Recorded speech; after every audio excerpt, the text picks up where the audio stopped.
Hi guys, welcome to my channel. इस video में मैं आपसे डिस्कस करने वाला हूँ जॉनसन रिंग काउंटर। ओके, तो ये कुछ पॉइंट्स हैं जॉनसन रिंग काउंटर के बारे में। पहले इन पॉइंट्स को समझ लेते हैं। इन पॉइंट्स को समझते हुए हम जॉनसन रिंग काउंटर बना लेंगे।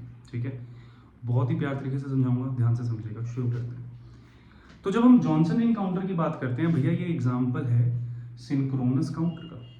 ठीक है, इसका क्या मतलब हुआ? इसका मतलब ये हुआ कि सारे flip flop they are going to connect with the same clock. Synchronous counter का बिहेवियर है ना, तो अगर आप मेरा सिंक्रोनस काउंटर वाला वीडियो देखें और समझें तो सारे फ्लिप फ्लॉप सेम क्लॉक से कनेक्टेड है। तो ऐसा ही जॉनसन रिंग काउंटर में भी होने वाला है। पहला पॉइंट, वेरी इंपॉर्टेंट पॉइंट। ठीक है, होपफुली आपको समझ में आएगा। It's an example of synchronous counter. Second point, it's very important. Johnson ring counter में हम जो लास्ट फ्लिप फ्लॉप होगा, ठीक है, उसका जो कॉम्प्लीमेंटेड आउटपुट है in this counter, the complemented output of the last flip flop is connected to the input of the very first flip flop. That is the very important thing. Okay, यहीं पे सारी game है। इस line को समझिए, second point को। आपको आधा जॉनसन रिंग काउंटर क्लियर हो जाएगा जब मैं सर्किट बनाऊंगा और जब हम इसका ट्रुथ टेबल डिस्कस करेंगे। मैं क्या कह रहा हूं कि जो लास्ट फ्लिप फ्लॉप है उसका complemented output, that is Q bar, it has been connected with the very first input of the flip flop. बहुत इंपॉर्टेंट पॉइंट है। ठीक है, सेकंड पॉइंट। पहला, सिंक्रोनस है तो सारे फ्लिप फ्लॉप सेम क्लॉक से कनेक्टेड होंगे। दूसरा, लास्ट फ्लिप फ्लॉप की जो आउटपुट है वो भी उसका कॉम्प्लीमेंट, वो पहले फ्लिप फ्लॉप की इनपुट आके बनेगी। चलिए ठीक है। थर्ड पॉइंट, अगर मैं एन बिट जॉनसन काउंटर की बात कर रहा हूं तो मुझे एन फ्लिप फ्लॉप चाहिए इसको बनाने के लिए। ठीक है, मान लीजिए आप 4 बिट जॉनसन रिंग काउंटर की बात कर रहे हैं तो 4 फ्लिप फ्लॉप ही चाहिए। हर एक फ्लिप फ्लॉप 1 बिट को स्टोर करने वाला है। ठीक है, बहुत ही सिंपल है। तो if I want to implement N bit Johnson counter, I need N flip flop. ठीक है, थर्ड पॉइंट भी होपफुली आपको क्लियर होगा। Fourth point, it is the one of the most important type of shift register counter. भैया ये जो आप feedback दे रहे हो, एक फीडबैक लगा रहे हो आप, कैसे? आप क्यू बार को कनेक्ट कर रहे हो लास्ट फ्लिप फ्लॉप की आउटपुट को पहले फ्लिप फ्लॉप के इनपुट से। तो वहां से जो डाटा आएगा हर एक क्लॉक पल्स में, उसने आगे डाटा को पुश करना है, शिफ्ट करना है। तो आपको यहां पर एक शिफ्ट रजिस्टर का बिहेवियर भी दिखेगा जॉनसन रिंग काउंटर में। वो हम समझेंगे जब हम इसका ट्रुथ टेबल देखेंगे। ठीक है, तो जॉनसन रिंग काउंटर में हमारे पास एक शिफ्ट रजिस्टर का बिहेवियर भी होने वाला है। और वो किस तरह का बिहेवियर है? वो शिफ्ट रजिस्टर का बिहेवियर है सीरियल इन सीरियल आउट। आप इस तरह का बिहेवियर देखेंगे। Okay, you will see data is going to be shift in a serial manner. अब सर SISO क्या? वीडियो देखिए, समझ में आ जाएगा। शिफ्ट रजिस्टर वाला, वहां पर बहुत ही अच्छे से serial in serial out shift register को डिस्कस किया हुआ है। ठीक है, so hopefully up to this point everything is clear to you guys. अभी हम जॉनसन रिंग काउंटर ऐसा होता है इसके बारे में चर्चा कर रहे हैं। इसके बाद ही हम जॉनसन रिंग काउंटर बनाएंगे। बस सर्किट बनाना, उसमें ये सब चीजें होंगी। ठीक है, तो पहले देख लेते हैं कि है क्या। देखिए, एग्जाम में इन नेम से भी आ सकता है, ध्यान रखिएगा। इसका another name is creeping counter, twisted ring counter, switch tail counter. Twisted ring counter और स्विच टेल काउंटर तो इसीलिए क्योंकि ये रिंग काउंटर की टाइप के बाद ही बना है। ठीक है, आप मेरा रिंग काउंटर वाला वीडियो देखिए, समझिए कि हमने वहां पर रिंग काउंटर कैसे बनाया है। और स्विच टेल बिकॉज एक फीडबैक है, आप complemented form of the output को कनेक्ट कर रहे हैं with the very first input, तो switch tail counter. Okay, and twisted ring counter due to that feedback जो क्यू बार कनेक्ट होगा the very first input of the flip flop. तो इन सारे पॉइंट्स को ध्यान में रखते हुए, ठीक है, let's design Johnson ring counter. ठीक है, तो सर्किट बना देते हैं। सो नेक्स्ट पार्ट है हमारा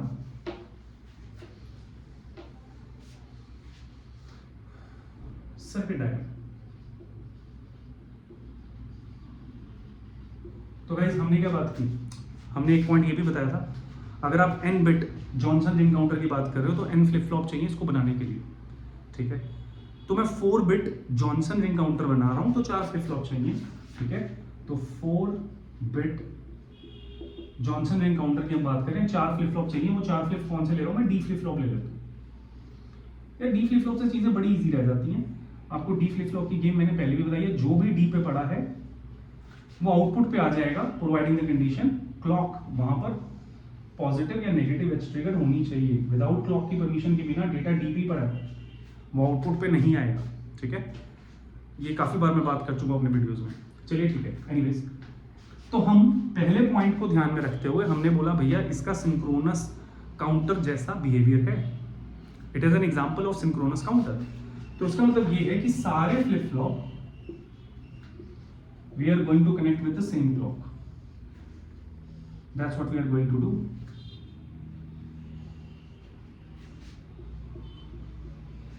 All the flip flops we have connected with the same clock. तो पहला पॉइंट हमने कवर कर लिया। ठीक है, अब दूसरा पॉइंट जो हमने यहां पर बात की थी जो कि बहुत इंपॉर्टेंट था। अच्छा ऐसा करते हैं, पहले यहां पे लिख देते हैं this is D3 Q3 Q3 बार। इसको MSB लेके चल रहा हूं। ठीक है, सिंक्रोनस है तो ज्यादा फर्क नहीं पड़ता कि एमएसबी आप पहले वाला ले रहे हैं या आखिरी वाला ले रहे हैं। असिंक्रोनस होता तब चीजें पक्का डिफरेंट होती। चलिए मैंने क्या बोला, second point very important, the complement form of the output I am connecting to the very first input of the flip flop. Feedback is there, इस कारण इसका नाम है स्विच टेल काउंटर, इस कारण इसका नाम है ट्विस्टेड रिंग काउंटर। ये कनेक्शन बहुत इंपॉर्टेंट है जो हमने यहां पे बनाया। ठीक है, इसी के कारण आपको serial in serial out shift register वाला बिहेवियर दिखेगा। चलिए अब वो बिहेवियर में यहां इंट्रोड्यूस कर देते हैं। किस तरह, आपको पता है, अगर देखा आपने Q3 को D2 से, Q2 को D1 से और Q1 को D0 से, फाइनली डेटा आपका यहां से वैसे आउट है, दैट इज Q0। ठीक है, इन कनेक्शंस की वजह से आपको शिफ्ट रजिस्टर वाला बिहेवियर भी दिखेगा। और अगर आपको याद हो ये जो कनेक्शन है किसका है, ये सीरियल इन सीरियल आउट का ही तो है।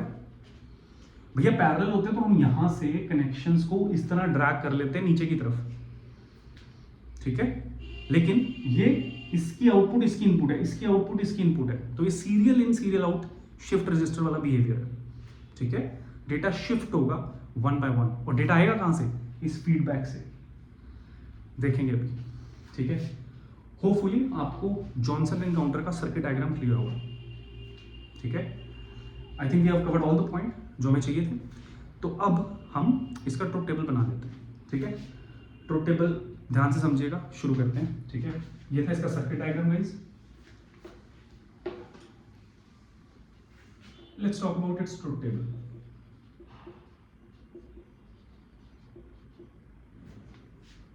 Clock that is positive edge triggered, the very first output Q3 Q2 Q1 Q0 और यहां पर एक Q0 बार रख लेते हैं जो कि इनपुट बनता है Q3 का। इंपॉर्टेंट है वो फीडबैक वाला जो सिनेरियो, तो हमें पता होना चाहिए कि Q0 क्या है और Q0 बार क्या हो रहा है, क्योंकि वही डाटा आपके Q3 के इनपुट पे जाएगा जो आउटपुट पे कब अपीयर होगा, जब क्लॉक का पॉजिटिव एज आएगा। तो अभी मान लेते हैं initially when you are not applying any clock, let's say सारे flip flop initially they are 0, means the output of all the flip flops that is 0, initially they are all cleared. You can do that by giving clear as 0, clear is active low। आपने initially सारे flip flop को 0 कर लिया, दिखाने की जरूरत नहीं है। ठीक है, it's quite self explanatory। if you want to do that आप यहाँ पर clear को दिखा सकते हैं कि आपने 0 दिया है because it is active low, जिसके कारण सारे flip flop clear हो गए स्टार्टिंग में। ऑब्वियसली क्लॉक वहां पर हम अप्लाई नहीं कर रहे हैं क्योंकि वो असिंक्रोनस इनपुट है, बाद में आप क्लियर को डीएक्टिवेट कर दीजिएगा। और अब जब क्लॉक पल्सेस आएंगी तो डेटा यहां Q0 बार से इनपुट्स पे आना शुरू हो जाएगा और शिफ्ट होना शुरू हो जाएगा। चलिए ठीक है, नाउ Q0 बार क्या हुआ 1। ठीक है, अब आपका Q0 बार क्या हो गया 1, initially they are all clear, और तब Q0 बार क्या हो गया 1। ठीक है, now the very first positive edge of the clock appears, जैसे ही होगा तो Q0 बार किससे कनेक्टेड है, Q3 से। तो ये डेटा यहां पर पड़ा है किस पे, D3 पे। ये जो डेटा है Q0 बार ये आपका D3 पर पड़ा है due to that feedback scenario, but it will not appear at the output until unless the very first positive edge of the clock is not coming. पड़ा रहा भाई। ठीक है, डी फ्लिप फ्लॉप कह रहा है मैं तेरे को आउटपुट पे तभी आने दूंगा जब मुझे क्लॉक परमिशन देगी। हमें क्लॉक का पॉजिटिव एज देखना है यार। Once the positive edge of the clock appears, अब क्या होगा, अब ये 1 भाई साहब जो यहां पड़े हैं D3 पे, वो यहां आ गए, ये 0 यहां गई, ये 0 यहां गई, ये 0 यहां गई। सर ऐसा क्यों हो रहा है? अभी तो बताया, serial in serial out shift register. इसका शिफ्ट रजिस्टर वाला बिहेवियर भी तो है, उसको भी तो हमने ध्यान में रखना है। तो ये राइट शिफ्ट हो रहा है, ठीक है। Hopefully this particular thing is clear to you. Okay, initially they all are 0, सब 0 है। उसके बाद आपके पास Q0 बार ये 1 हुआ, ठीक है। उसके बाद ये 1 यहां पुश हुआ, जीरोस आगे पुश हुई। अब क्या हुआ? Q0 फिर से क्या हुआ? ये 0 था, ये यहां 1 हुआ। अब ये 1 किस पे पड़ा? फिर से D3 पे। लेकिन अपीयर कब होगा? जब क्लॉक का पॉजिटिव आ जाएगा। जैसे ही आया, फीडबैक के कारण 1 आया, ये 1 आगे पुश हुआ, ये 0 यहां गई, ये 0 यहां गई, फिर से Q0 बार 1 हुआ। Hopefully you are getting this thing. अब तो समझना बहुत आसान है। फिर से आपने देखा Q0 बार 1 है, जैसे ही क्लॉक का पॉजिटिव एज आया, वो 1 यहां आया, ये 1 यहां गया, ये 1 यहां गया, ये 0 यहां गई, अगेन ये 1 है। अगेन क्लॉक का पॉजिटिव एज आया, ठीक है, वो 1 यहां आया, ये 1 आगे पुश हुआ, ये 1 यहां गया, ये 1 यहां गया, सारे 1 हो गए गाइस अब, ठीक है। तो कहां तक जाना है सर? क्लॉक पल्सेस कहां तक लेके जानी है, कहां तक हमने इसको स्टडी करना है? जब तक it is not going to repeat itself. अपना सीक्वेंस तो रिपीट करे, तब हम कहेंगे हाँ ठीक है यार, इतनी क्लॉक पल्सेस के बाद ये खुद को रिपीट करता है। हम वो फाइंड आउट करना चाह रहे हैं। चलिए, अब ये 1 क्या हो गया? 0। जैसे अगली clock pulse I, this become 0 1 1 1, फिर से 0। अगली क्लॉक पल्स आई, 0 0 1 1, फिर से 0। अगली क्लॉक पल्स आई, 0 0 0 1 0। नेक्स्ट क्लॉक पल्स आई, 0 0 0 0। अगर आप ध्यान दें, it is repeating itself. Initially जहां से हमने शुरू किया था, सारे फ्लिप फ्लॉप की जहां पर आउटपुट 0 थी, ठीक है, वही हमारे पास सीक्वेंस वापस आ गया। कितनी क्लॉक पल्सेस लगी? गिन लेते हैं। 1 2 3 4 5 6 7 8। So after 8 clock pulses, it is repeating itself, isn't it? Initially जहां से शुरू हुआ था, 8 क्लॉक पल्सेस लगनी है इसको अपने आप को रिपीट करने में। अब हम एक जनरलाइज्ड फॉर्मुलेशन देंगे जो बड़ी इंपॉर्टेंट है, ध्यान से समझिएगा क्या मैं कह रहा हूं। हम n bit Johnson ring counter की बात कर रहे थे, हालांकि हमने 4 बिट जॉनसन रिंग काउंटर की बात की। So it is repeating itself, it's repeating itself after 8 clock pulses.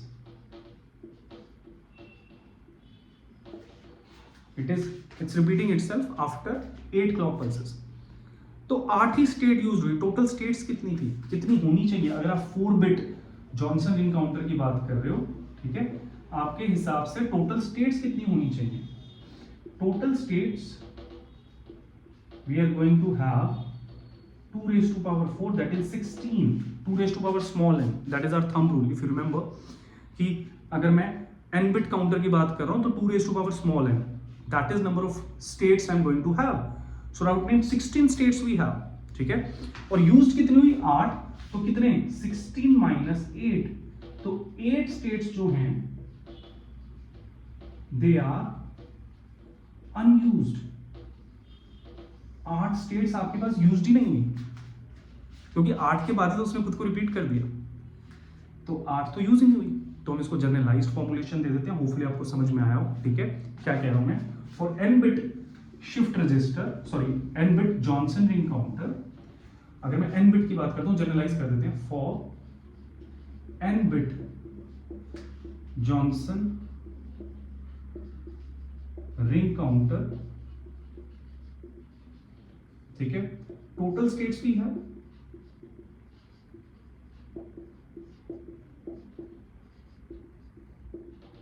that is 2 raised to power small n, that is the total number of states we have. इतनी तो होंगी, 2 raised to power small n, 2 raised to power 4 16, where n stands for number of flip flops, ठीक है। total number of used states, कितनी states used हुई means after how many clock pulses it is repeating itself, it is 2n, multiply में है भाई, okay, where small n stands for number of flip flop, 2 into 4 8, that much number of states they have been used. So number of unused states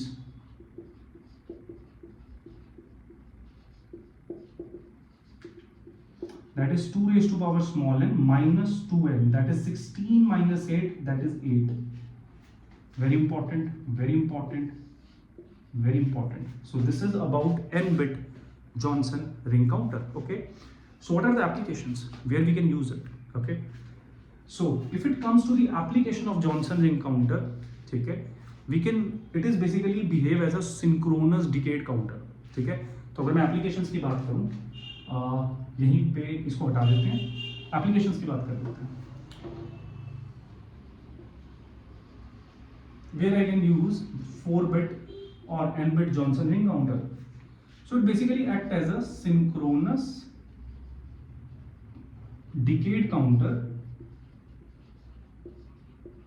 or divider circuit.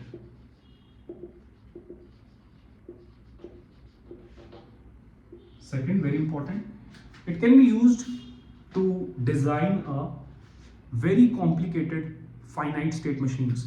Okay, so used to design complicated finite state machines, that is FSM. Example, that is ASIC, application specific integrated circuits, FPGA, that is field programmable gate array. Okay, so ये थोड़े higher level की बातें, but yes, that's where 4-bit Johnson ring counter can be used. Okay, hopefully आपको decade लिखा हो दिख रहा होगा guys, थोड़ा लाइट पड़ रहा है वहाँ पे, मैं यहाँ लिख देता हूँ, वैसे आप समझ जाएंगे मैं बोल ही रहा हूँ, सिंक्रोनस डिकेड काउंटर और डिवाइडर सर्किट. ठीक है, इसलिए ये यूज होता है. सेकंड पॉइंट आपको क्लियर होगा. First application. थर्ड,